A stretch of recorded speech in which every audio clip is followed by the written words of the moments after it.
ঠাকুমা শাশুড়ির সেই জ্বর, গা জ্বরে যেন পুড়ে যাচ্ছে। ৩-৪ দিন থেকে বেচারির খাওয়া দাওয়া যেন একেবারেই বন্ধ। দুদিন থেকে কি খাবে কি খাবে করে মুখ খোলাতেই পারছি না। অবশেষে সকালবেলায় আমায় হাত ইশারায় ডাকছে, ও নাথ বউ, আমার না একটু চিংড়ি খেতে মন করছে রে। তাই ঠাকুমা দাঁড়াও, তোমার নাতিকে বলে এক্ষুনি বাজার থেকে ১ হাত বড় বড় চিংড়ি আনাচ্ছি। না না, শোন শোন, বড় চিংড়ি নয় রে, দাদুভাইকে বলিস একটু ছোট ছোট চিংড়ি সাথে একটু লাউ পাতা আনতে।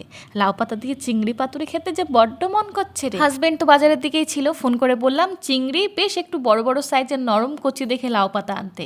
ও মা, হাজবেন্ড বাজার থেকে আসতেই দেখি সর্বনাশী কাণ্ড। ও কি ঠাকুমা, তুমি আবার রান্নাঘরের দিকে কোথায় যাচ্ছ? তোমার ভারী অস্পর্ধা, সও গিয়ে চুপ করে সও। 2 দিন ধরে খাওয়া নেই, উঠে চিংড়ি বাজতে যাচ্ছে। কি করবো রে নাথবউ, বসে থাকতে একদম মন করে না। তোর যে একা একা খাটুনি হবে। এক ধমক দিয়ে ঠাকুমাকে শুইয়ে দিয়ে ঠাকুমার মনের মতন করে লাউ পাতায় গরম গরম একটু ঝাল চিংড়ি ভাপা সাথে বেশ কিছুটা গরম ভাত নিয়ে ঠাকুমাকে খাইয়ে দিলাম। ঠাকুমাও তৃপ্তি করে ভাতটা খেলো, আমিও যেন মনে মনে ভীষণ শান্তি পেলাম।